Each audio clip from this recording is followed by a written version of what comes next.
now listening to the Palmetto Dugout Show, hosted by State Director Sammy Esposito, Associate Scouts Drew Stewart and Sean Smith, that discuss all things related to amateur baseball in South Carolina. Here are your hosts. Welcome into the Palmetto Dugout Show, episode 147. It's busy time here. Boys, how we doing? Coach, what's going on today? We're doing all right. Coach, great start to the show before we went live. But, hey, here we are. We're ready to roll. Got a little sunburn yesterday, Coach, huh? I look like some other people, but it's okay. Coach, these events. Sunscreen. The sunscreen. Check back with me in 2 months. I'm going to be a different shade. Look like I went to tan. What shade do we got going on? No, that's no shut up. That's okay. I'm just here. Big show ahead at our high school recap show here. A lot of different things to get to. We've got Power 25. We've got Player of the Year, Coach of the Year. We've got Palmetto Power of the Year, Heat Sheet of the Year. A lot of awards here tonight, Coach. You know, the neat thing with these awards, we got some brand new ones this year that we've never rolled out for the first time. So really looking forward to getting these out, right? We've kind of done some of the, I hate saying the generic ones, but just the regular awards. And now we've kind of jumping in and doing a few more this year, kind of honoring some people of some greatness that's happened out there this year. So we're fired up to get into this one. You got anything else to add, Sean? You look like you're just like bah humbug. No, just ready to go. No, excited to roll all this information out, and I'm also paying attention to UCLA St. Mary's over here. So we're trying to get Sean off the message boards. He's trying to see if his new school's coach is going to be named at any point in time. I don't think so today. I'm not on those message boards, Coach. He's waiting on Kentucky to beat him. He can't. He don't know what to do right now. He don't know where his attention is. He's going for the Wildcats. Sean's been on that West Coast swing here lately. Mm-hmm. All about Pac-12. Shout out to the Pac-12, even though they're dead. But R.I.P. Third shift West Coast guy. That's about right. We're trying to get Sean onto that first shift, but it's okay. That's what it is. Now let's go ahead and start the awards night off. Let's take it to the Palmetto Power of the Year. What we got? Luke Young is your winner of Palmetto Power of the Year. I think that the one that put him over the edge, Coach. How about that? How about that to put yourself over there? Look at him, boy. How about that? Big congratulations to the man. What's going on? Shirt. Luke, walk us through that home run that puts you over top of multiple things right here. Let's walk you through that puts you in obviously more importantly, the Palmetto Power champion. But secondly, a state championship. Walk us through that in a walk-off with that, man. Break that thing down for us. Yes, sir. So we had to lead all game, and then they ended up tying it up, and it was 4-4 in the bottom of the sixth. And before we went back out to defense, I was looking at the lineup, and I was counting it out, and I was like, I might come up with the bases loaded at the bottom of the seventh. And so I ended up not getting up in the seventh inning, so I was leading off the eighth inning. And, I was like, you know what, I've done it all year. I just got to trust myself. I'm made for this moment. As I'm walking to the plate, I look in the stands and, everybody's on their feet, and it's that community, just knowing they're behind me. And then I look in the dugout before I step in the box, and everybody's up on the fence telling me that I got it and telling me, like, let's go. And then, just having my team behind my back just really gave me the edge in that at bat. That's awesome, that was awesome. Being out there and being able to see that with the whole, it feels like the whole town of Clinton was out there watching you, have that big moment there. And like you said, the team had to kind of battle off some adversity there as you were leading the whole game. And I was walking around, and we're going to talk about it eventually. Unfortunately, I missed the hit. I missed your homer getting it on video, man. I had the camera going all day long, and I'm thinking about it. And y'all closed out the top half of the 8th, and I knew you were coming up, and I'm like, all right, let me go position the camera so that I ain't got anybody in the way. I got to make sure I get a good look at Luke. I'm walking in right field, and I'm like, for the love of God, don't hit the first pitch. And I look up and I hear boom. And I'm looking up and I'm like, no way, he just did it. And I don't have it, man. But hey, that was awesome. You hit a hanging breaking ball and on the first pitch of the 8th inning, and obviously sent that over the left field fence. I saw after the game, you and your dad had this big embrace. I imagine just many years and hours of work you've been putting in together, and to get to that moment. Just kind of speak to how special that was, and for your family and for your team, going through that and having that hit there in that spot. Yes, sir. It was very emotional for me and my dad, and I owe a big thanks to him because all the hours he's poured into me as a player and an individual person. But we always talk about like the big moments, and I've been in moments like that before, and I failed, and so going through that failure has definitely built me into that all building up that situation, knowing I can handle the pressure, and just to get it done with my dad there is a surreal feeling. Well, and it's one of those, right? Obviously, the big one, right? The huge one for you that helped your team win another state championship there. But all year long, right? This is something you've done from. I can't hear you. Oh, you got me now? Wait, can you hear me now? Is Sammy muted? No, I hear. Nope. Drew, I can't hear him. Can y'all hear me? Drew, you pop back on. Sean, can you hear me? I can only hear Sean. I got you. Well, you can hear me, Luke? I can hear Sean. I can't hear anybody else. I guess, is that a good thing or a bad thing? I don't know. Hey, man, just take me through that. It was obviously just one pitch in the at-bat, but, what was kind of your approach going up there? And we kind of already talked about it a little bit, but what was going through your head in a baseball sense as you're coming in, facing a high-end arm like that? Kind of what was going through your head with the scouting report stepping into the box there? Yes, sir. The whole playoffs, all I was seeing probably 85% off speed. It was all I was seeing. And, the at-bat before that, I kind of got away from my approach a little bit and didn't have the best at-bat. And, going into that at-bat, I was like, okay, we got a big velo guy on the mound. He's probably going to try to throw a fastball first pitch. And I wanted to get my ace swing off and early in that bat because I know if I can get my ace swing off, good things will happen. And, I was thinking be on time with the fastball, and then I got a hanging breaking ball and hammered it. Nice. Let's Drew, can Luke hear you? Can you hear me now? I cannot hear Drew. Yeah. Sean, I just text you something to ask him. Sean, check your phone. All right. Hey, talk about. I just got a text from Sammy. This one's from Sammy. Luke, here we go. We got being able to break the school record with home runs and doing it, producing all year. Kind of from the beginning. Talk about kind of what your approach was during the season and just how much success you had. What kind of can you attribute that to for this year? Yes, sir. Early in the season, my first game, I think I went 0 for 4 my first game. And I was like, man, that sucks. And so I was like, got to figure something out. And so then I changed my whole mindset of just pick your leg up early and just give yourself all the time in the world to see the pitch coming in and hit it right back at the pitcher's face. And like I said earlier, before that at bat, I didn't have the best at bat, and I really calmed myself down. I went back to what I've been working all year, and yeah. Nice. Well, yeah, we always kind of joke about Clinton and the Arby's. Your dad texted me earlier. I was hoping you'd be in the Arby's parking lot for this interview here, but it's all good. You get the QT out there. That's a nice QT up there in Clinton as well. So I was there today.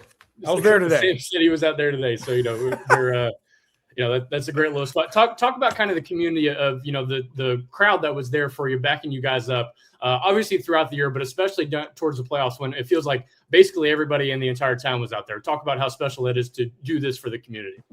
Yes, sir. It's very special. We've kind of battled the weather a little bit all week. And so, kind of going through your head like, okay, well, the game's been moved like 3 or 4 times. We don't know how many people are going to show up because all the game times have been moved. But turns out like the whole town was there, and it was awesome because having that environment, especially in a state championship playoff game, having that environment is certainly an advantage to our team.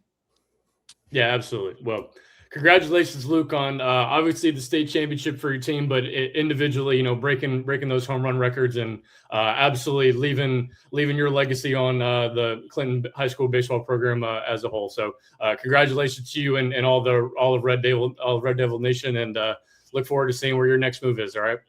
Yes, sir. Thank y'all. Thank you for having me. Forks up. Drew popped off the screen. He came back on. Nobody can hear anything. I guess it's that T-Mobile home internet, Coach. Come on now. Hold on. You can't. No one can hear me. No, I can hear you. We can hear you. Yeah. Can y'all hear me? Yes. Yeah, we can hear you. It was just this. It's that Clinton Wi-Fi.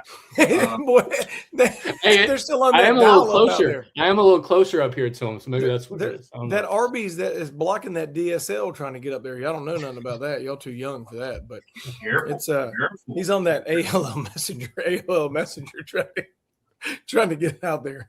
No, she can't. All right, so kick that there. All right. Obviously, congratulations to Clinton on their 2A state championship against Atlantic Collegiate. And we'll get to them as we get to the Power 25 here shortly in a little while as well. Now, to kind of talk about, obviously, Luke Young ended up with 14 home runs on the year. To add to that, he's the Palmetto Power champion. However, your heat sheet champ is Walker Cox at 95 miles an hour. Sean's pumped up. He finally got a Gamecock in first place. Let's see. Walker kind of got this lead early and was battling off some contenders coming in there, and obviously had a lot of guys that kind of got right up to him, but very impressive for Walker Cox. And and not only that, the one thing that's impressive with Walker, right? Obviously, big time arm strength, but the movement he has on his fastball, right? It's just not the typical high arm slot straight fastball at 95. He gets some sink and run and kind of get some ball moving all over the place with the slider and the changeup. So it can make some uncomfortable at bats when he's on and he's feeling right going in there. So obviously you got the velo, but with the movement as well. So big congratulations to Walker. Definitely one of the names I wish that I had a chance to see this year, but obviously, Stewie, you got him to see up to 95, and he'll. I'm sure he's at least in some conversations for some. I'm sure we got an Easley hat coming out. It don't fit that damn hat, that haircut. We'll see. We'll see where Walker's future takes him. If it's Columbia, if it's another team, then hats off to him. But yeah, he's obviously Debbie Downer over here tonight. Country road. I meant if he got drafted. If he got drafted, something like that. We got Eeyore over here tonight going in the show. Sean, what happened to you in the last few days? I mean, God. You've never been this down on the Gamecock. Just it's fun. It's fun watching all the other teams play. No, that's always a good time. Yeah, best time in the world. Okay, it's that time, I suppose. We had plans for the 7:15. I'm right on schedule, guys, with my notepad here. Right on. It's this long segment, but not really. However, we released a teaser earlier in the day for Player of the Year for the state of South Carolina. It is that time to reveal who is Player of the Year in the state of South Carolina. Hold on. I had this, guys. Here you go. There's going to be a sound effects. Wrong sound effect. Bam!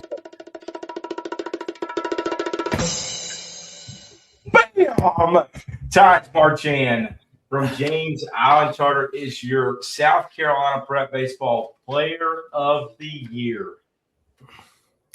I mean, check out these numbers, boy. Check out these numbers. 531. Because he said screw Blake too. He did it on the mound. 13 tanks, 45 RBIs. Oh, I had a 0 ERA, 21 innings, 35 punch outs. I think did he get 2 saves in the state championship series? if I remember that correctly, or at least one save, and then he finished out the other game. But what an incredible year by Taj. I mean, obviously a young man that had,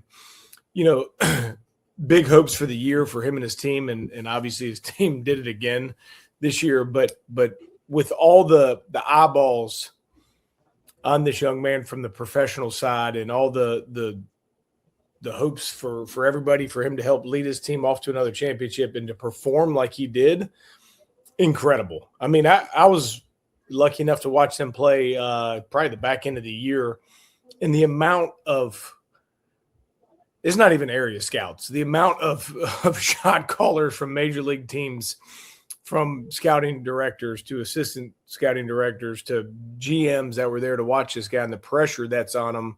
I guess you call it pressure. It's pretty neat to me, and to be able to perform like that, fantastic. So big shout out to Taj, and it's not a shock when we were lucky enough to see him a few years ago and see him perform over the last few years. It's not a shock that he produced again at an extremely high level. Yeah, that's something I would want to be able to ask him about. Just like, understanding that you're going to have all that pressure on you. And obviously Coach, it started back in the beginning of February when he had that loud showing at the Super 60. That's kind of where all that buzz really took off from. And then it's, his first tournament of the year when he was down at the Classic. He, that's where all the scouts started coming out. And he's done nothing but absolutely answer the bell. And I think that speaks a lot to his character and who he is as a ball player. He's a guy that can really, jump in those moments, and it's like an it factor kind of thing. It's something that you can't really necessarily write down as a stat or something that you see on the field. It's just something that the guy has or he doesn't have, and Taj certainly got it.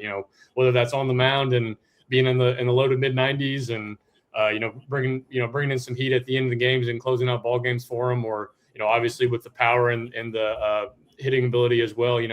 On the defensive side too. I mean, he absolutely on already a talent littered team with James Allen, absolutely was the top guy, and really had a big time showing this year. And we'll find out here in just 6-ish weeks when the MLB draft is. We'll find out where Taj slots in, but I have a feeling with the amount of guys that were kind of following him throughout the entire year, he's going to end up happy one way or the other. So shout out to Taj, and congratulations on a big year, and looking forward to seeing where he ends up in just a couple of weeks. So. Or on the subject, if you brought the draft to Espo, you look at the national pundits, whatever you want to say. There's a possibility that 3 high school kids in the state of South Carolina can get drafted in the first round. Has that ever happened? I don't believe it has. We were talking about this one day, and not high school. No, I don't believe it's happened at all. Will it happen on period in terms of college and high school kids? Not very often. I mean, obviously you get some of those college kids that rotate in there, whether they're South Carolina kids or not, but they played in college here in South Carolina. But you get the amount of interest in this 2026 class that these kids are getting on the major league side is incredible this year.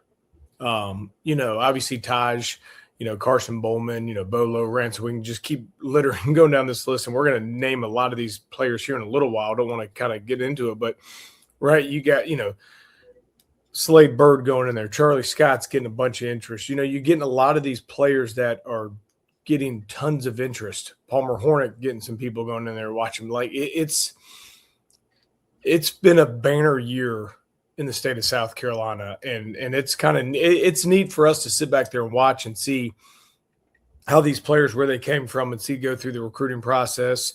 And then all of a sudden you look up a couple years later, and every time we go watch them play, the amount of major league scouts and organizations that are in there to watch them. And it's just not like one random scout's going in there to pop in and watch these kids.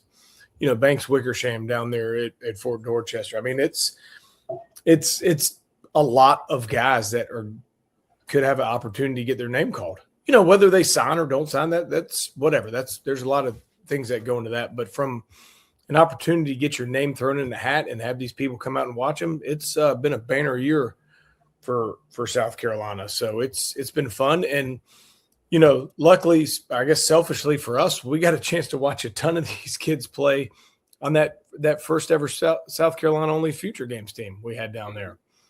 And Ethan Alfin, Walker Cox, we talked about him and watching those guys perform at a high level over the course of that, those 4 days and get the names and everything that they got or get the interest that they got. Now you look back, you go, ain't no big shock. Mm-hmm. Yeah, I mean, that, it's funny thinking that, by the way, St. Mary's just tied it up. Everybody's watching. I'm not. The 27 class, we were kind of thinking as like, maybe a lot of really good talent in that one, and maybe people were sort of sleeping on this 26 class. But obviously, as we've gone through this season here, I mean, all these guys that have popped up, especially names that are like, hey, we're pretty sure these guys are going to go in the first round. These guys are going to go in the top 50 or 60 picks. Like, it's absolutely, like you said, Coach. It's been a banner year for the state, and hopefully we'll continue that on here in the coming years. Yeah, I mean, it'll be neat to see. But Taj, right? I mean, we've known for a long time. I remember he showed up, which we knew about him before, but he showed up at that first preseason All-State down in the Shipyard, right? And we knew he was a good player. We saw him play already in high school the year before, and he comes to the preseason All-State down there at the Shipyard, and launching balls all over the place. And we invited him to the future game. It's one of those things, right? Evaluating players a lot of times hard, but some of them ain't that hard. He was one of them, and he's continued on and had an absolutely incredible senior campaign, and obviously helping his team. What is this? How many is this in a row now? 3 championships. Three championships in a row. You had a 4A and then back-to-back 5A. Yeah, 3 out of his 4 years in high school. I mean, that's phenomenal. So we'll see. We'll see if that other one coming behind him can keep up the train rolling for them boys. But Taj, congratulations. While we're on that before we get to Coach of the Year here, while we're on that train of talking about Taj and, a future gamer, a Super 60 participant, Coach Espo, we're in that part of the year where the events are ramping up. We've had 2 scout days. We've got Tuesday with the Team Carolina trials. Big events coming. Maybe there's some Taj hopefuls out there. You ain't lying. We just ran through the last 2 weeks. We did 2 scout days. We've had close to 150-ish kids between the 2 scout days. I know the one we'd have had more, but we still had playoffs and state championships going on, and same with yesterday as well. But close to 150 players we saw over the past 2 weeks, 2 weekends, and then we're getting ready to run the Team South Carolina Trials Charleston. And then immediately in the same day on Tuesday, run our first ever Rising Stars games. And both of those events are now sold out. We sold both of those events out. We sold the Rising Stars out a while ago. We sold the Team South Carolina Trials out. Those are all qualifiers, right? And then immediately the next week, we're up in Charlotte for the border battle with North Carolina. And we've talked about that numerous times. That's been sold out the first week that one went out there. So all these events are big-time qualifiers for us. No matter which one of these events we are qualifiers for us for those big national events, right? And we talk about some of the teams we've had at the future games last year, right? We can kind of touch on some of these kids that were on that future game last year, that they had come to the border battle, that they had come to the Team Carolina Trials, just because they know the process and how it works and to get their numbers up, and they want to make this team, and they want to do that. And whether they earn an invite to the future games, senior future games, or the junior future games, or super sophomore or not, they're still getting the top-notch social media promotion. They're getting all the high-level analytics and data that you can't get really anywhere, right? All the TrackMan data, the blast information, the vault running information is going right into your player profile. The professionally edited videos going right to your profile that you can use from a recruiting standpoint, a player development standpoint, whatever you need from that area to help better yourself moving forward, right? And then on July 1, we're here in Columbia, knock on wood, at the University of South Carolina for our second Team South Carolina trials.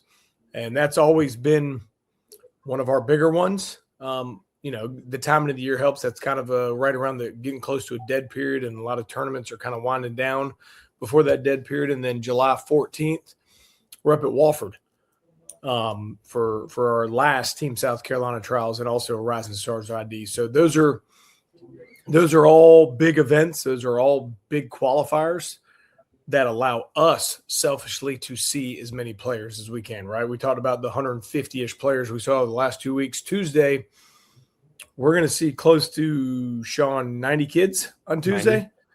Close to 90 kids between the 2027 to 2031 class with the Rising Stars games in there. So, right, one day, one-stop shop, 30 kids coming through there. We're going to see a bunch of them. And we'll keep that train rolling. And it helps us with our player rankings. And while I'm touching on this, because we get a lot of these emails, the event, is that the only way you get invited to the future games is how your data is, right? That's a piece of the puzzle, right? Events are huge, right? Part of the qualifiers, you got to be at an event in the calendar year, right? You come to the event, you get the data, you get the you get everything. We evaluate you while you're in there. The other part is how we watch you play, right? We've watched you play throughout the high school season. We're going to watch a ton of players play this upcoming weekend down at our tournament in the Shipyard in the Charleston area, starting on Thursday, right? So we're going to see players play in tournaments, summer tournaments.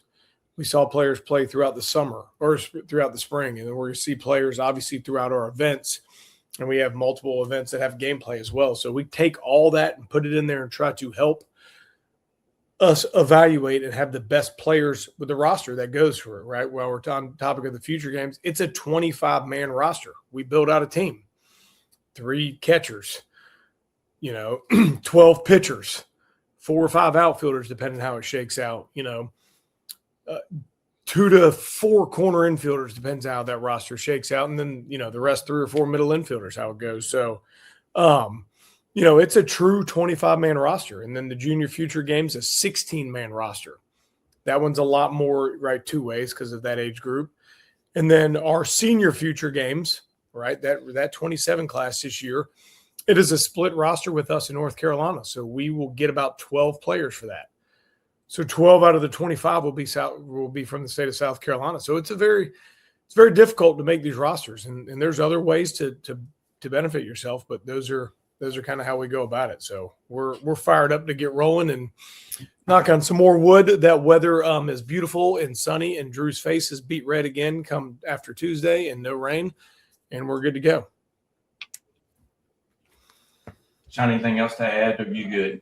No, I started looking at the Rising Stars games rosters. Coach said the thing about, being able to watch a showcase, then being able to watch them play games too. Just going over the roster here. I mean, there's a couple of names that we have some familiarity with just from previous events and, other tournaments and even just in high school ball and all that kind of thing. So looking forward to that. And obviously we'll hopefully see some new names that pop up as well that'll be impressive. So looking forward to getting down there to Charleston on Tuesday. Y'all are doing a great job. Doing a great job, John.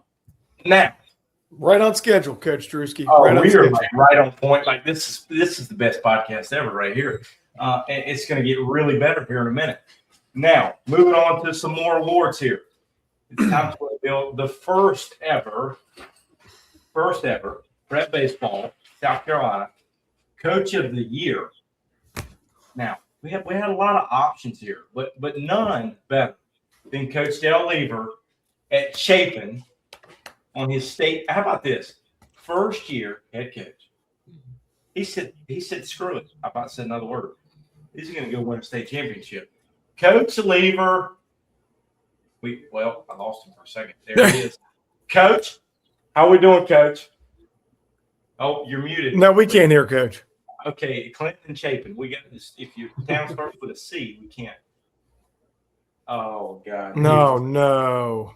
Lever. No. Mic settings, Lever. Poor Lever. Got me now? No. Yes, he's in. Can you hear us? I got you loud and clear, boys. What's up? Coach, what's happening? Congratulations. One hell of a year. Outstanding year. I appreciate that. We have had a good year. Okay. It's been a ride, right? guys. Yeah, it's been okay. It's been a ride. I obviously winning a state championship is up there. Probably right behind that is winning, the first ever Prep Baseball South Carolina Coach of the Year. But probably not as high as being up there as coaching with a Drew Stewart back in the day. That's probably not as high, right? You know what? That ride with Drew's up here, and everything else is right here. The times that Drewski and I had, man, what a ride! I prepared them to win a state championship. All those summer nights we spent together. It was good. It was good. We had a lot of fun times, Drew. Next time we coach together and we get a hotel, make sure it's got a refrigerator to store our insulin. No kidding. No kidding. Man. Coach, let's break down the year. Let's break it down. Sure, I know that's a loaded thing there, but let's talk about the year. Let's talk about the boys. Obviously a talented roster, but you know, that don't matter. There's a lot of talented rosters that never win championships or win a lot of games, but kind of talk about the boys and the season that y'all had this year. Boys, we could talk a long time about all of these young men. They, you know, I mean, where to start, really? You know, our senior group, Griff Harper, Felix Fletcher-Ruiz, Drew Greer, Reese Jolly, Caden Harris, just all those guys, Colby Smith, Luke Cromer. I could just go on and on about everybody on the roster. But, you know, we talked early on when we first met, just in August, really, about how special of a group of young men that these guys are. You know, I mean, like y'all know, I live here. I grew up in Newberry, so I was very familiar with the Chapin baseball tradition. And then obviously coaching at other places within our region, I knew what was here and I knew what could be done, but I didn't, you know, I mean, let's call it what it is, boys. It's pretty remarkable that what we did in year one. But that's all credit to those guys. The way that from the very start in September, buying in to kind of what we were preaching, what we were trying to do, being coachable, right? And then just being sponges and loving the game. And it's just, I can't put into words what this group of young men mean to me personally and what they mean just to the Chapin tradition and the Chapin community. That's from seniors all the way down to the freshmen that we had on the team. Coach, I remember you and I having a conversation down in Georgetown at the beginning of the season, you know, right before your season even kicked off. You know, number one, after that tournament, did you think you could have been at this point? Was there any thought in your mind that you're like, hey, we can get this done? And secondly, I remember during that tournament, you had a couple of games where you kind of had to battle back and you ended up winning that one against Southside Christian with, was it a 3-run seventh? And you know, that was a 3-2 game. And, you know, I kind of think that was I feel like that happened a couple of times in the playoffs too, where you got down early and you had to battle back. You know, just kind of speak to the identity of your team and the resiliency that they've shown throughout the year. Yeah, I mean, I remember that conversation that we had down in Georgetown, and to be completely honest with you, not to slight our guys or anybody, but, you know, starting the season against the competition that we did, you know, it would have been, looking back, like, no, I did not think we would be here. I didn't.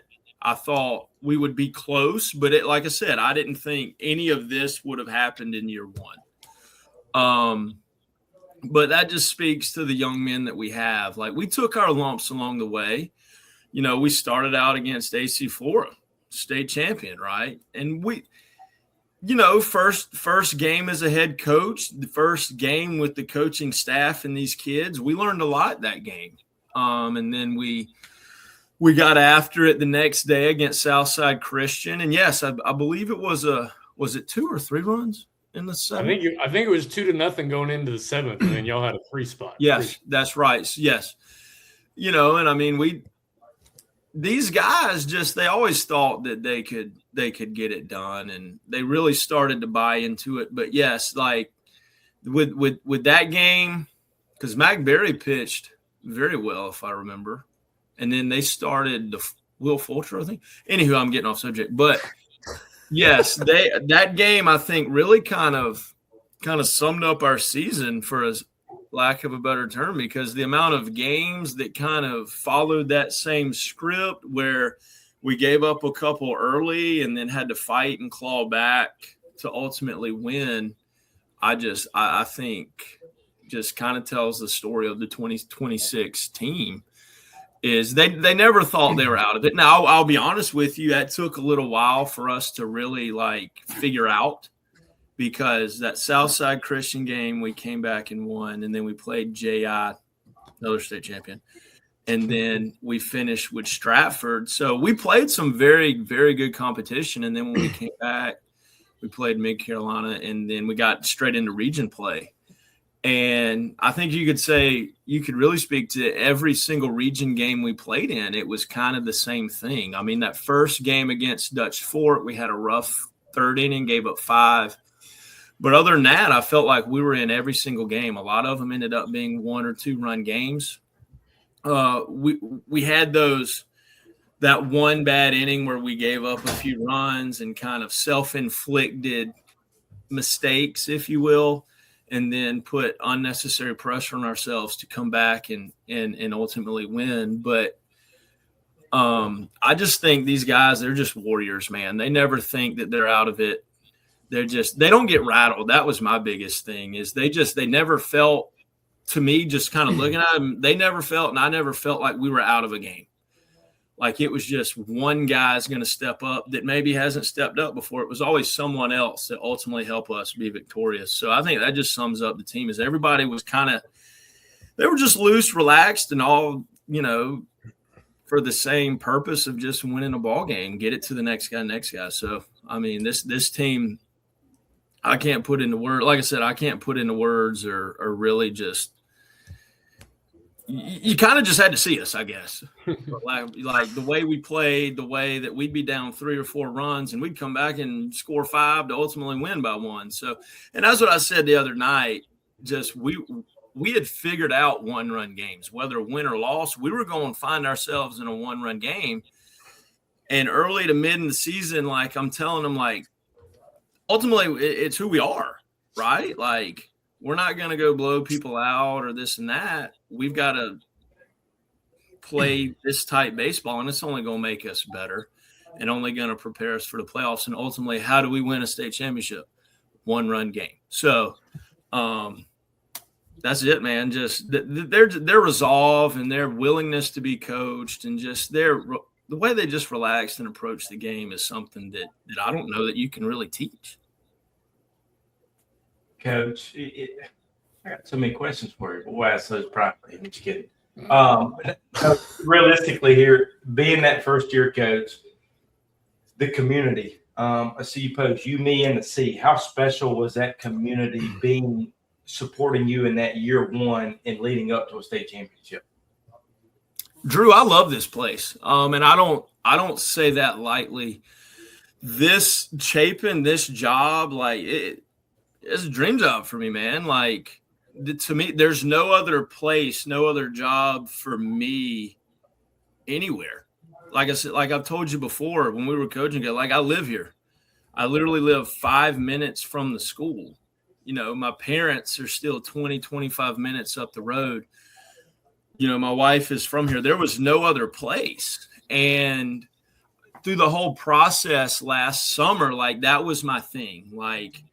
Yes, we're a 5A school, but I still feel like our community, our area, to me, it's, you joke all the time, back in the day, a town that rolls up the sidewalks during Friday night football season and everybody's at the game. I still kind of view our community like that. So that was really my selling point, is yes, this is Chapin High School, the Eagles, the baseball team, but I really wanted it to be something that our community could get behind and, take a little ownership in. And that's my thing, behind You, Me, and the Sea, is it's not just me and it's not just you being the players or anybody else. It's all of us as a collective group, and I truly do believe that kind of our kids bought into that they're playing for more than just themselves. They're playing for a community.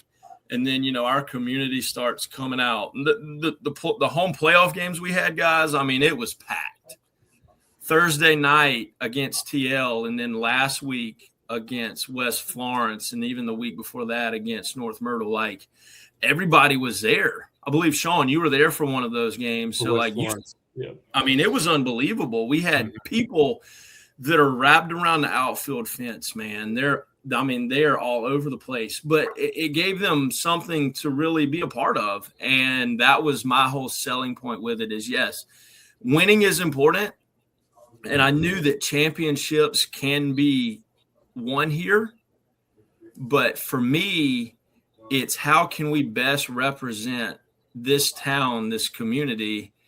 And that was kind of one of my selling points is I wanted to bring everyone together through our team, through our program, and through our baseball experience. And I think we did a really good job of that this year. No doubt. Well, it was special to watch you guys. Obviously, year one, right? I know Drew's obviously got to unluckily for you, but luckily for him, he's got a chance to be in the dugout, but we've gotten a chance to watch you win some championships as an assistant coach in some dugouts and now as a head coach, which is an incredible accomplishment. But it's been a neat journey for us on the outside looking in, watching you win. So we want to wish you nothing, congratulations and all the accolades that go along with it. You guys earned it. You earned it as a staff, as a head coach and as a coaching staff. That's not something that's easy to go into a new program, and to be able to do things like that, whether there's rich history or tradition or not, it doesn't matter. You've gone in there and done it. So big congratulations to you, your staff and the players, and also, state championship and winning the first ever prep baseball South Carolina Coach of the Year. So congratulations. Appreciate you boys. We haven't talked in a while, but remember, us Midlands guys, we're built different. We're built different. We built different around here now, boy. Yeah, we're cut from a different cloth. You ain't like Drew. Don't get it. He just don't like get it up there. He thinking he's still up there in God's country, but he ain't from the same cloth around. Somehow I spend most of my time with Midlands guys, and that's might be why I'm so miserable, but it's okay. We're making you a little bit different, a little bit better as maybe one day he'll start to let it rub off on him, and he'll try to be one of us. If he wasn't so dang crusty, he'd be all right. But you know what? Right, it's hard. It's hard getting him out of that crustacean. So we'll be all right. Sean's a crusty guy. I don't know what you're talking about. You're not built for it over here, Coach. You're not built for it, Drewski. Come on. Sean, you don't even know what the capital city is. L-Town, baby.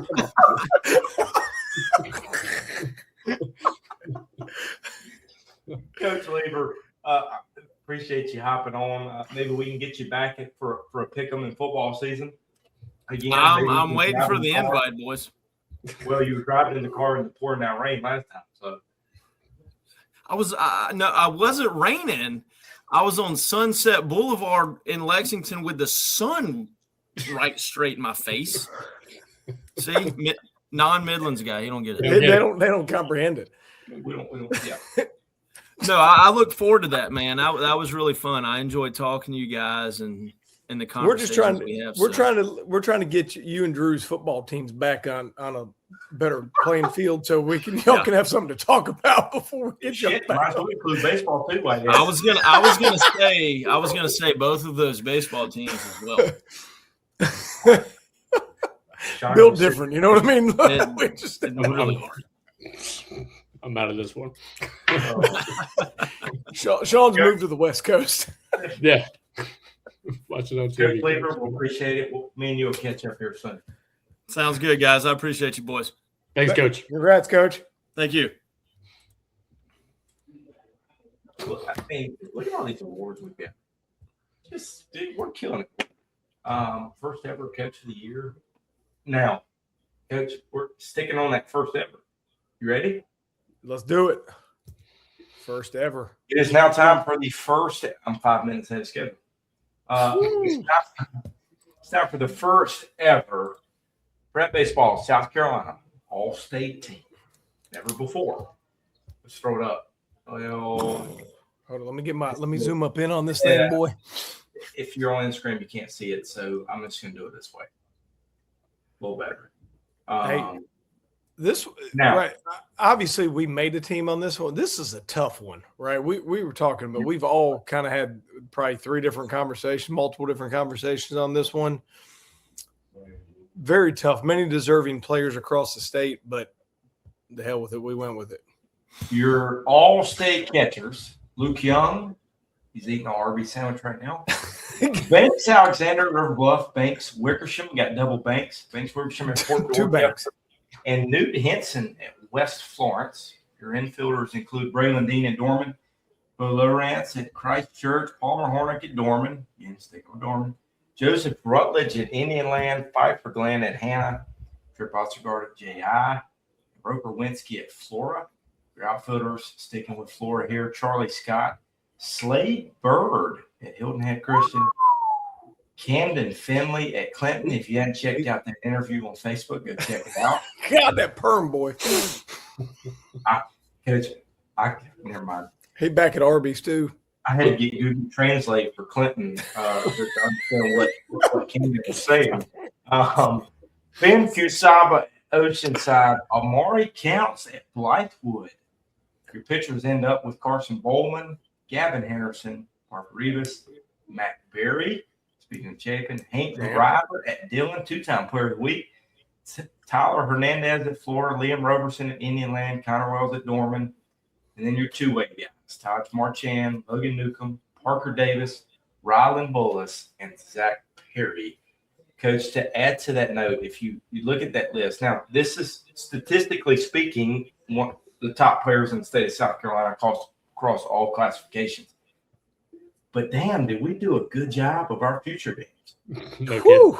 Boy, did we hit it on the head with some of these boys? You got 3 catchers that were JFG, FGs. You've got 1, 2, 3, 4 in the infielders. That's 7. What we got? 8, 9, 10, 11, 12 seniors. 13, 14, 15, 16. 16 of those 29 were JFGers, FGers, or SFGers. Pretty good. Pretty good. Pretty good. Yeah, big congratulations to all those guys, right? Obviously, as we talked about, there's probably a ton more names we could have added onto this one, but a lot of those guys, you look at some of the stats, you look at what they did to help lead their teams as well, right? I know you can go, well, statistically at this and that. A lot of these guys help lead their teams to the finish line or as close to the finish line as you can. And I think that goes a long way with if Sean hits 350 with 10 tanks and bows out and doesn't make the playoffs, and Drew hits 350 with 10 tanks and leads his team into the playoffs, Drew would get the nod in my eyeballs because he's helping his team go a little bit farther. So, big shout out to all those guys and a very, very talented group on that list. And we could have probably done about 3 of them, but we would have probably made Drew go crazy today. He didn't take like 3 pills. Yeah, 3's generous. Sean, you got anything to add? I know you're itching to talk. He's looking for the West Coast All-State team. At UCLA, they're done. Just like that. Losers. They should recruit some. They should recruit some of these South Carolina boys. You know what they say? The South will. And keep going.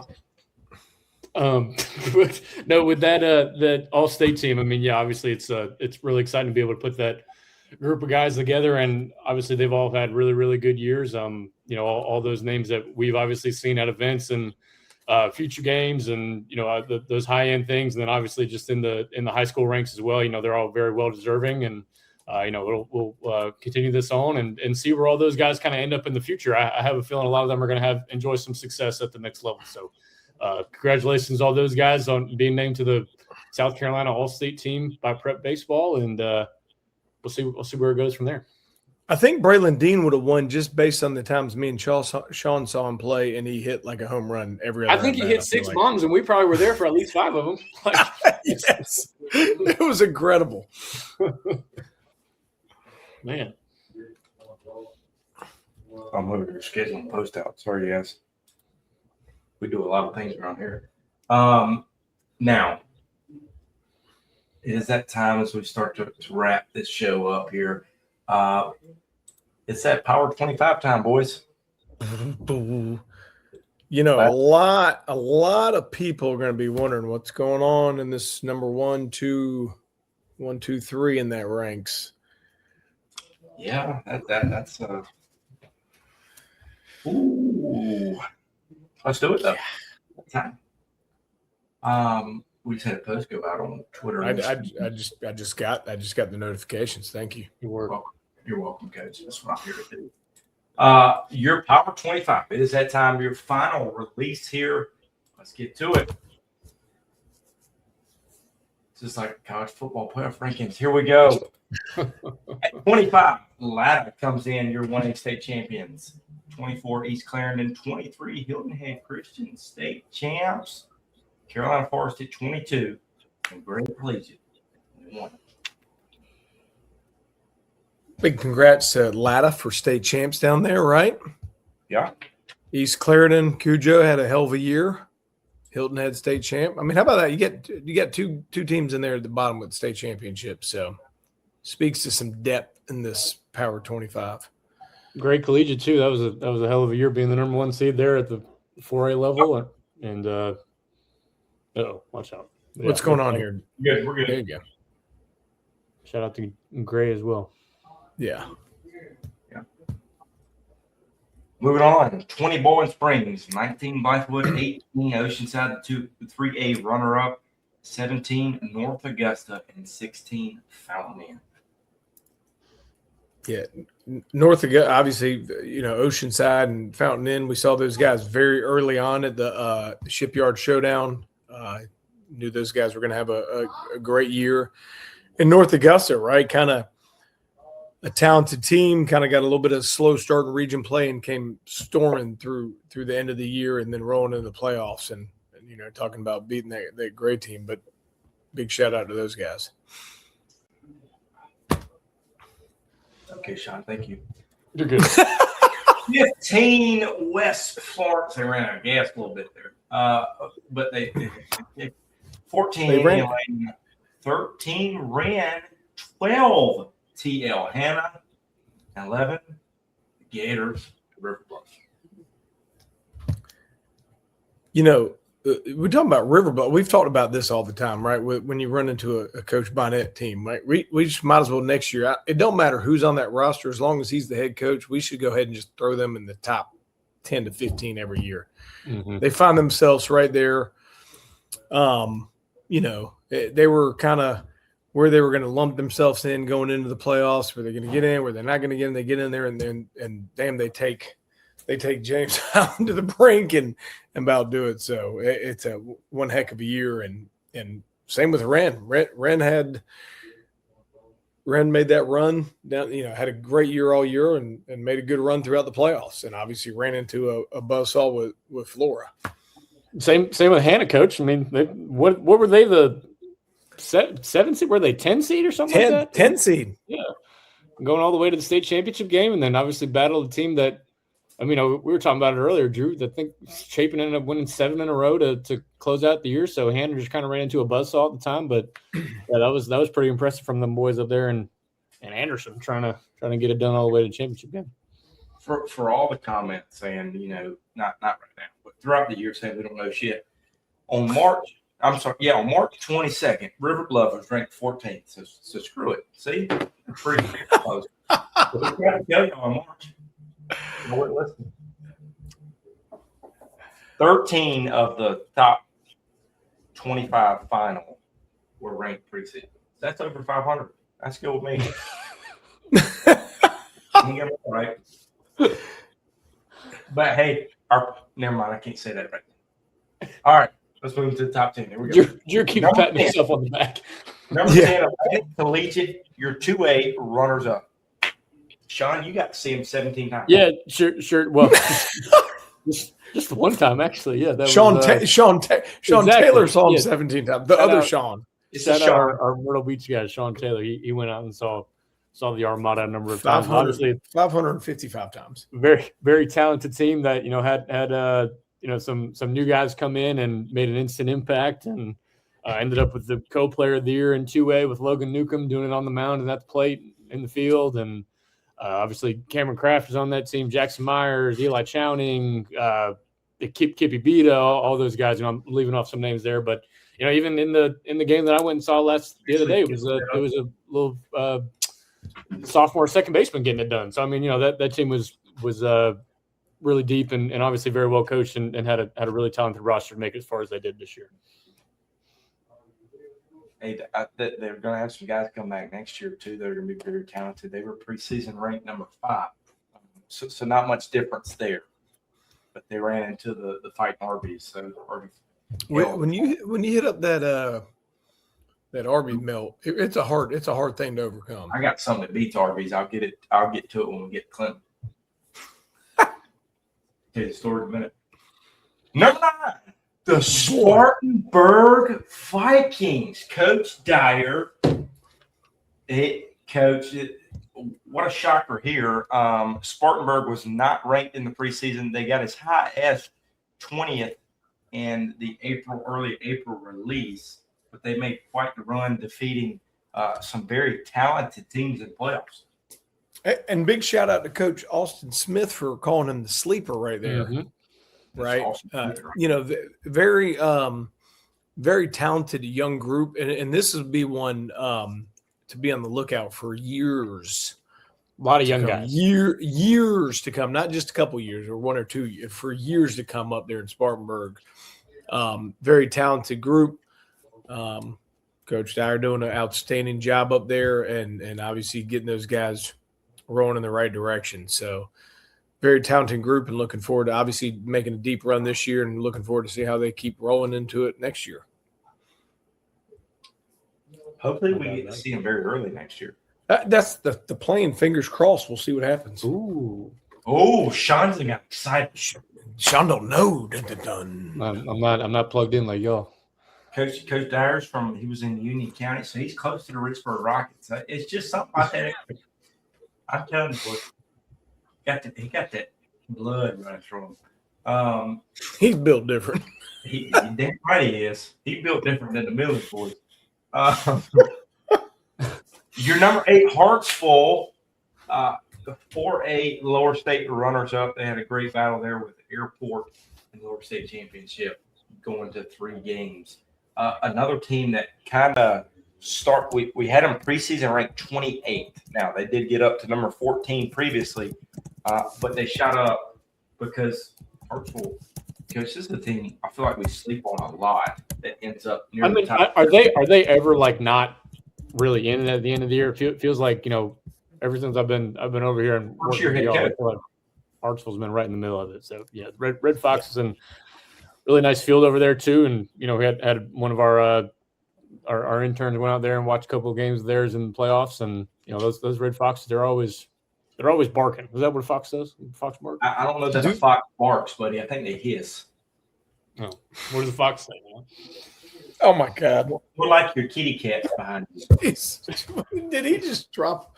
What does a fox say? He said they bark. I don't think I've ever heard a fox bark. They might move. Might move. Oh God! Number 7. Southside Christian, your 3A state champs, Coach. How many? How many is that in a row? I lost count. 5, right? No, 7. I don't even know. I lost count. I can't Coach count. Freeman's running out of fingers to put rings on. He's like Jordan. Yeah. Southside Christian's back at it. They take down Oceanside Collegiate to win the state championship. Arguably the best arm in the state there that they have on staff. But congratulations to them. There they are at 7. And they started out at number 3. That's a good Hey, call. kudos to them too. I mean, obviously we knew how talented they were, but they hit some skids early on, right? Obviously playing a very talented non-region schedule and difficult schedule in there, and kind of hit the skids, and then they get into it and get into region play and roll and get in the playoffs and see ya. We'll get another state championship. Hey, I saw a picture of I've never side, Christian, but I saw a picture of their dugout, and it's got all the banners on the back of it. It says whenever it started, 2021, 2022, state champion, all that stuff. What they're going to have to do is start making the banners smaller. They keep having to fit more of them in there. I think that's a good problem to have if you're trying to create more space for more memorabilia going up on the walls there. So they need to build bigger. We're going to build bigger dugouts. Build more. There you go. Yes. Yeah.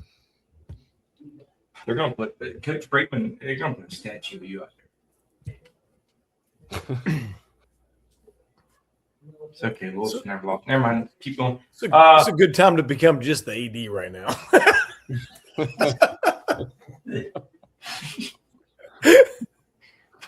Moving on. Let's move to number 6 here. Here they are. It's Shine Boys in Airport. Your 4A runners up. Again, they started out in the year at number 13, reached as high as number 9 in the previous release. Another team that consistently they've been in the top 20. They've never dropped below 15 all year. Man, it's incredible what they do. It's incredible. We were talking about that this weekend, right? When we're at the scout day with some of the coaches out there. That what they do out there at Airport, right? Right. What they do is all they do is win, really, when it comes down to it. Yeah. Over the years, and it's incredible. And again, another incredible year in a hard fought battle with Flora. For the state championship, but Airport, kudos to those guys with a tough, gritty, talented roster that can beat you in multiple ways. Coach Casey does a phenomenal job of getting those boys rolling in the right direction and doing it. So he's it's incredible what they do. Yeah. It's just another year, another win. Yeah, you nailed it on the head there with just they keep winning ball games. I think you said. Look, finding the tweet now. I think 54 wins in 2 years. Yes. I mean, for guys that no hate to those guys. They don't have any like big time Division I guys out there. They just have ball players who win games. I mean, and that's a testament to the coaching staff and the entire administration over there. I mean, they got dudes that grind and they it's not always pretty. They're not always playing the cleanest game and. They bunt for a hit and they go first, third and hit and run and all that type of stuff. And, they got guys on the mound that just compete. And those Eagles, they're going to be back yet again with Coach Bradwell. He's got that thing humming every single year. Well, Coach Bradwell, we had him on the high school preview show. Again, Coach Bradwell was running a tight ship there and consistently playing for championships. Hey, and last year they played in Central Boys. This team's not going away anytime soon. Nope. Oh, shit. Here you go. Fork up, baby. Stick a fork in them. They're done. Your 2A state champs, the Clinton Red Devils. Now, before I turn it over to you two guys, we talk crap about Arby's all the time. That Bojangles, my top list now. Because so we're on the way back from where I come from, Brooke and Casey. Go by this Bojangles, right? First of all, the person at the voice thing is automated. No longer does any human speak to you. So I order my food. Go up to the window. What'd you get? She gives me my drink. I got a chicken sandwich. Shut up. That ain't part of the story. She looks at me and she says, "Well, your bows will be ready in 6 minutes, but I need you to pull forward." I'm like. Most of the time, some fast food, you pull forward, right? But she said, after you pull forward, wait till 6 minutes and pull again around in the line. I'm going, what? I've never heard this before in my life. I waited 6 minutes exactly on the dot. I pulled around. All the way back through the drive-thru to get my chicken sandwich. Wow. Was it at least hot? It was hot as all get out. But Arby's would never do that. They just tell you to pull forward, not pull back to the line. They tell you to pull forward there and then just leave you there. So Bojangles, you take the top list in Clinton. But congratulations to those guys. That athletic program, not only from a baseball standpoint, they've won football state championships recently. Athletic programs on cloud 9 right now. Got to be right. It's incredible, right? And Sean got a chance to watch them a couple times late, but we've had multiple of their players come through a bunch of our events. Obviously, Luke Young and Camden Finley, and we've had a handful of them, but they got some young guys coming through this program too that that Sean was able to get some good tweets out and wrote up on some scout blogs and stuff, but some very, very talented youngsters coming through that's going to keep Clinton firing away for a long time. I forgot to tell Luke when he was on, but I was talking to his dad before the game, and he was like, we've lost 3 games all year, and 2 of those games you've been here. Talking about me, I was like, oh man. So they got the monkey off their back in that last one there. So, you about had to have your knees broken. No, that's what I'm saying. They got mad at me that one time when I had my camera up, but it's all right. We figured it out. But then I blew it. So at the end, but it's okay. It's okay. They won. It's okay. Now, to your number 4. Number 4 is the Fighting Levers with the calls. Chapin, your 5A Division II state champions. Coach, unranked all year. I get y'all can blame me. It's my fault. As long as you blame the AC Florida upset alert on that stuff.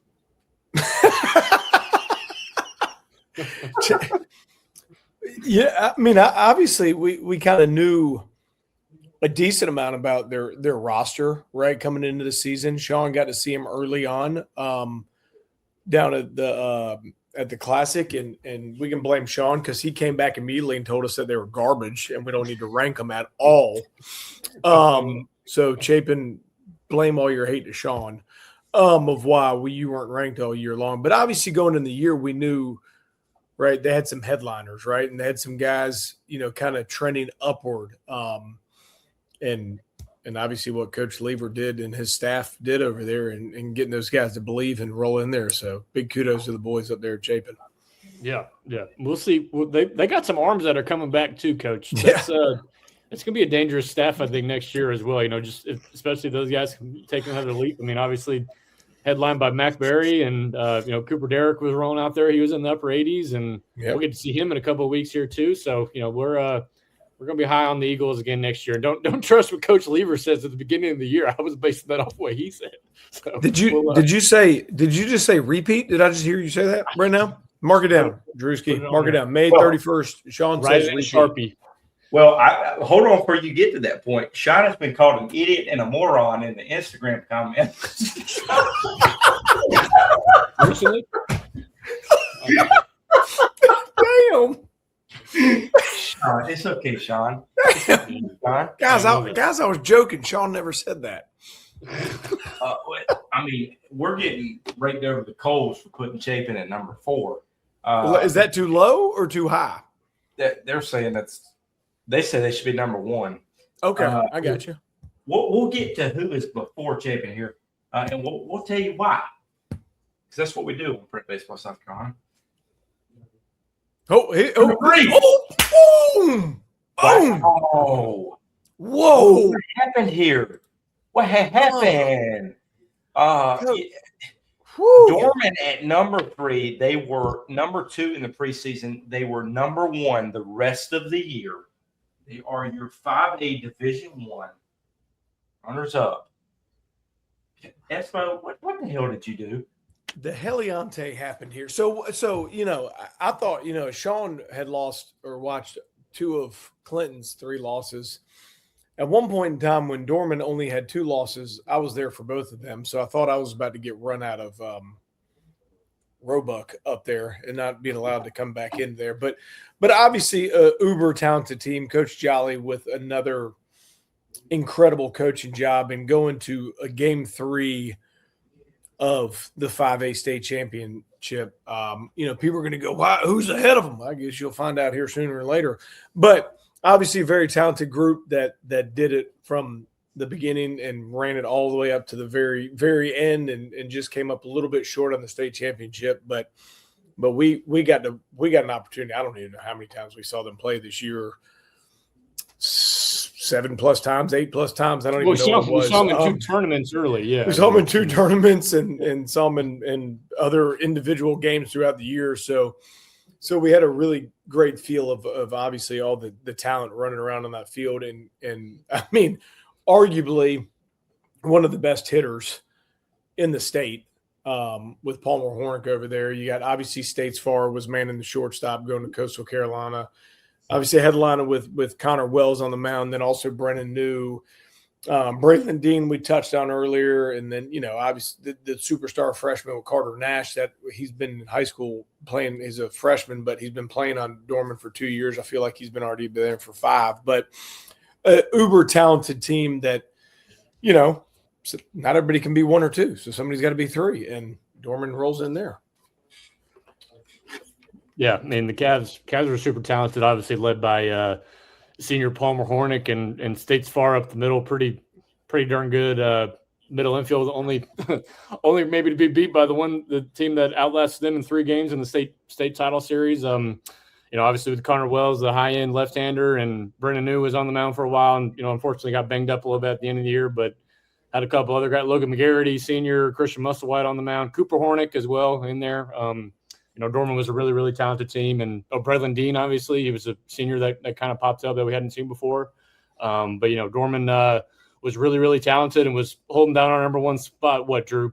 Almost the whole year, if not the whole year. So, yeah. They outlasted it right to the end. So, got beat by a good team, but obviously very talented. And expecting Coach Jolly to bring another good team back next year. So, Coach Jolly just doing it. Coach Jolly just wins. I mean, before we even get into these last 2, how about the dang coaches we got, boy? Yeah, Coach. Before you get to that part, I'm gonna throw this up while you talk.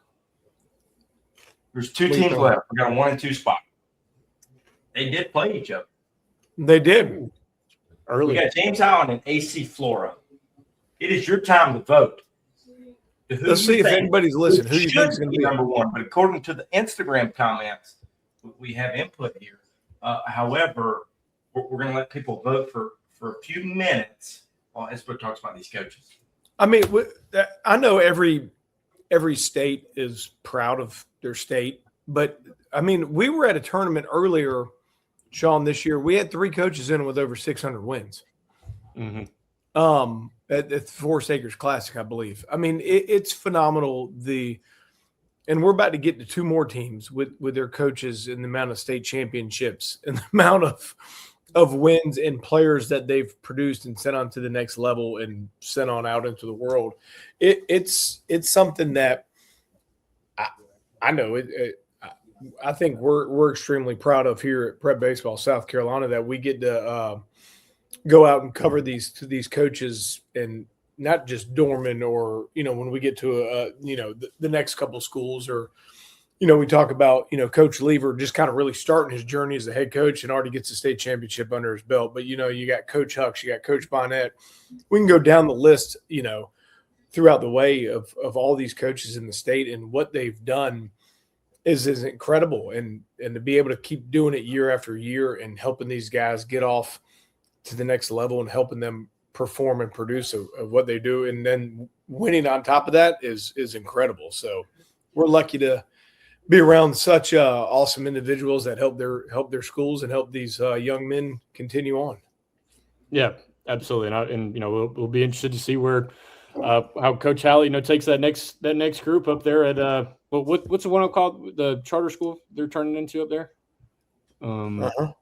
Yeah, he's going up there to Winsboro, so we'll expect somebody else to take over that Florida job, and obviously with another talented group of players that are coming in, and losing some pretty good seniors, but obviously that Florida team is going to be back, and then JI as well. Coach Spivey, and just keeps winning ball games and churning out talent as well. So we'll this has been a really good year, and continue good showings from these coaches here in the state.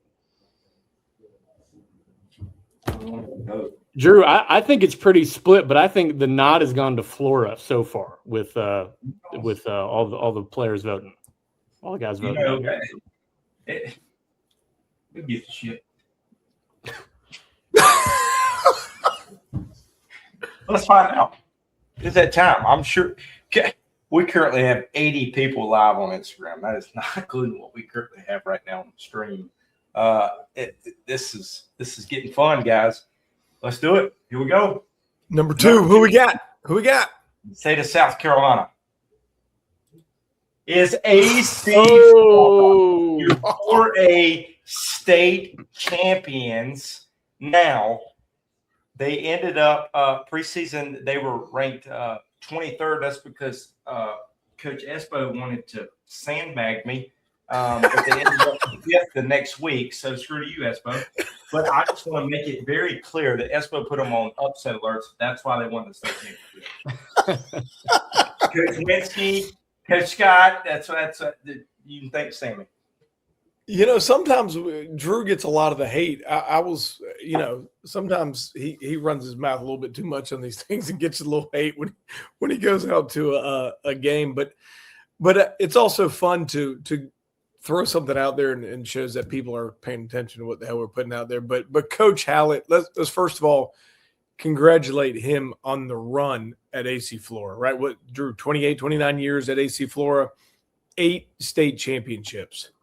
Coach, I mean, Drew or Sean was talking about the damn dugout. We need a new damn fence at AC Flora. It ain't just a dugout. I mean, it's on the fence. With Hallett for a whole summer. I mean, again, the amount of the things these coaches have had to overcome with you around them is phenomenal. All I can say is 2 of them won state championships. So shit, it must be me. But right, I mean, AC Flora knew we all knew it wasn't a big shock going in the year how potent that lineup was, right? And starting off at the top with Charlie Scott and then Roper Winsky going in there, and then the Hernandez brothers. But the thing that was more impressive to me with that lineup was the middle to the bottom of the lineup, right? A lot of times you look at a high school, we're watching these college teams play, and you see a guy hitting this or that, and then they get to the bottom and there's a drop off. Those kids were hitting just as high or close to it as they were at the top. And it was just they were at the bottom of the lineup because there has to be a number next to their name in the lineup. You have to put somebody 7, 8, 9. But a lot of those kids would be hitting at the top of a lot of other teams' lineups, and the depth and the ways they could beat you was incredible. The team speed, the power. And I guess the question going in the year for Flora was, how was their pitching going to do? And what were they going to do? And especially losing Harrington off of last year's team down there at the College of Charleston this year. But, Tyler Hernandez stepped up and became a bona fide dude as a number 1.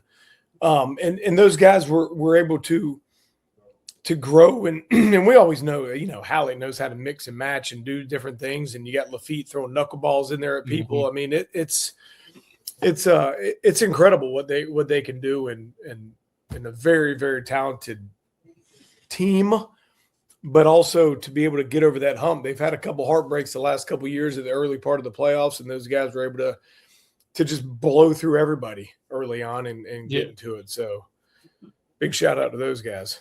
Coach, I think what came together for them at the end of the year was those other guys, other than the Charlie Scotts and the Winskys and the Hernandez brothers, it was Jack Chetwood coming through with big plays on the dirt and in the box as well. Monty Lafitte had a big time home run in the Daniel series. I remember that really took them off. Joe Ray playing lockdown at shortstop. Obviously Riggs Scott on the mound as well, a sophomore coming in. Really, really kind of taking over that back end of the bullpen role as well. The Falcons were so deep the entire year, and it wasn't just their top guys getting it done. And especially when it all kind of came down to it and when it mattered, it was still the entire team, rolling out there and having success. So big time shout out to all of AC Flora and the mean streets of Forest Acres boys over there, and Coach Hallett as well. And appreciate them coming out here and putting on a show for us. Pop, pop, pop. Yeah. Hey, we talked about this before. In a day and age of, right, we see it in the college ranks and everything, but you also see it in the high school world with people being able to go everything. Had a couple of the parents tell me out there, I think everybody on this team lives within a 2-mile radius of each other. Pretty neat, pretty special for those guys. So it's pretty special. Obviously, Sam McCutcheon, didn't talk about him, but locking down that kind of 2-hole for Flora, and obviously led with the boss man Hallett at the top, and he rides off in the sunset, getting number 8. Speaking on the Hallett terms, last year, Coach Abrams, we talked about Coach Freeman filling his hand up. I've had the pleasure of sharing the dugout with some Hall of Famers. Steve Williams, none better than Andy Hallett at Flora, knows the game very well, and we wish him the best as he moves forward. But quite the kind of cap for him at AC Flora with 8 championship rings. Sometimes I give him a knock. He's a Northerner, but me and him we'll go share a glass of bullet here soon, Coach Hallett. Well, shit, we already ruined it. Here you go. James Island, Coach Espo. You know what? We were right. Once again, screw us. Your preseason number 1 was James Island, and here they are, the final number 1. They stayed number 2 throughout the year. And Coach Bobby has 3 state championship wins, 4A and 2 5A Division 1s. To be the best, you got to beat the best. Nobody gets beat the best. It's in what they've done and how they play and how they go about it. And they've had some games where they're up early, they've kind of lost some leads, or they're down early and they come back. They kind of go about it the right way, right? I think all these teams at the top, we can kind of talk about them, but obviously the talent we all know about, right? With Taj and Tripp and Jones and Cooper Jones and all those guys, we can kind of talk about the higher end talent, so-called, we could say there, but another very deep lineup that goes in there that starts at the top and runs all the way through. Finn Pratt getting big hits. You got Easterling, obviously a youngster that started game 3 in the championship, but was holding down third all year long. Heck, they got the Dantzler boy who's going to play football. At the other dancer too. And then is the younger dancer, but the older dancer going to play football at Tulsa that probably could have went and played college baseball somewhere.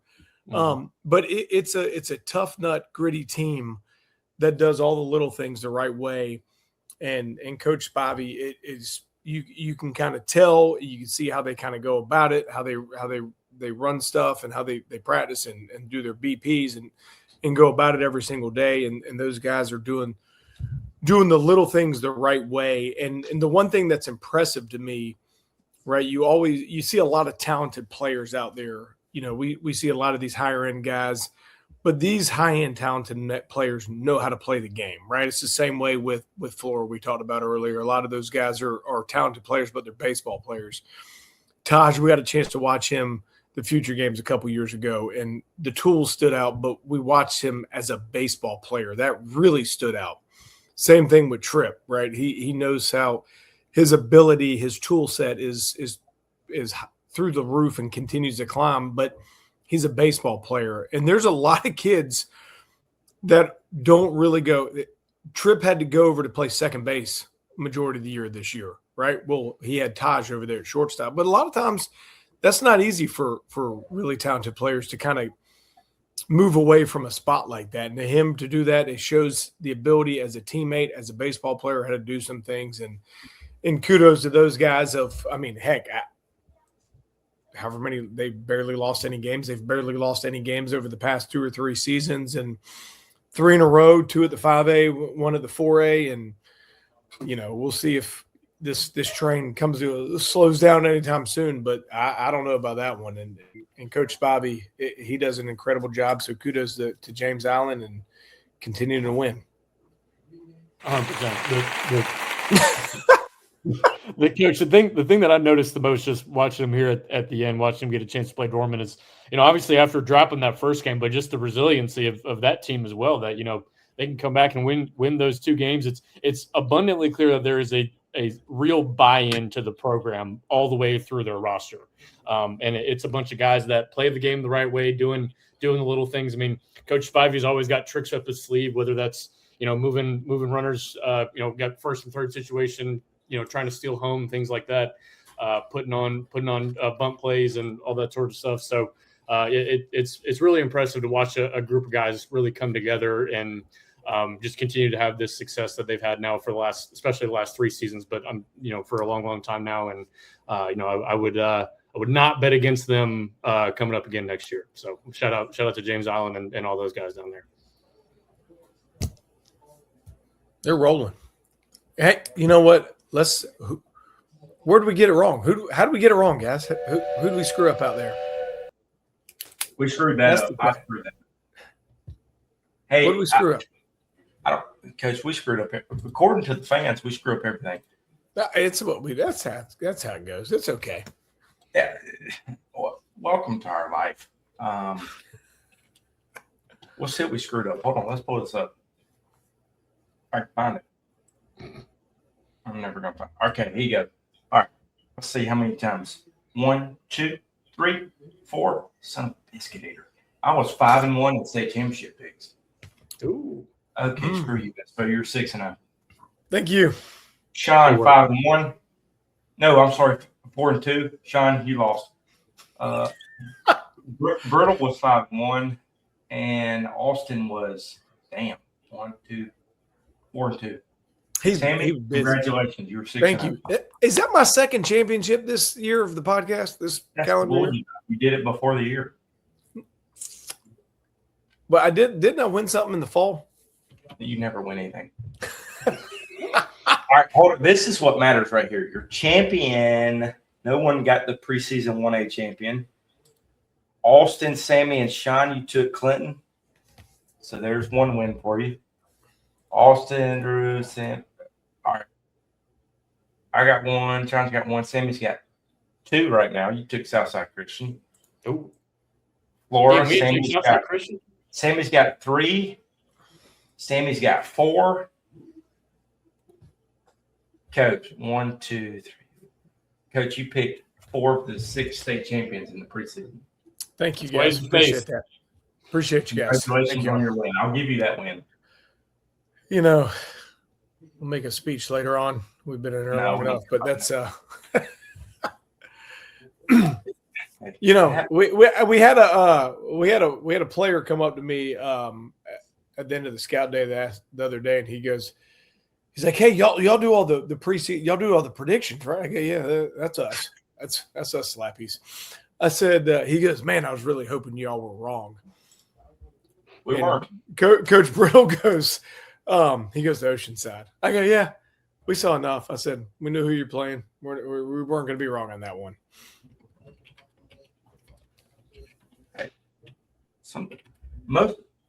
We're batting above 500, guys. As we wrap up this show, special shout out to coaches, players, parents, communities for supporting obviously the podcast, but great high school season yet again in the state of South Carolina. The high school baseball season, right, to me is what makes it special, right? You can't even say every state has one in this great country, because not every state has a true high school season. But the way the high school season, the communities kind of get involved is something special, and we're happy to be a small, tiny little piece of it that people kind of listen to us. I don't know why sometimes, but it's really neat to be able to go out there and watch and to cover. And we appreciate all the schools when we come out there to and letting us in, and the hospitality, and all the coaches letting us out there to try to help promote the players, promote the schools the best we can. So we've enjoyed an awesome high school season 2026 as it comes to a close, and event season rolling now. Yay! Power 25 update will come in February. Make sure you don't sleep on those Liberty Red Devils, guys. Hey! Top 25 incoming. I pulled a Curve Street. I've refrained from QA baseball picks. Unless I pull a Lee Corso and put the Red Devil headgear on. Red Devils just won a state championship. You never know. Guys, I'm going to break that thumb. I'm going to stab you in the neck. Come on down, baby. Come on down to these Midlands. Really hurt my feelings. I couldn't move anymore. Boys, if you have anything else to say? I got nothing. Well, stay tuned to social media. We got a lot of awards rolling out. The final Power 25 will be rolling out here soon, as well as classification ranks. Stay tuned to social media on Tuesdays. We'll have those Team Carolina trials as well as that Rising Stars All-Star game. From all of us here at Prep Baseball South Carolina, we hope you have a great week.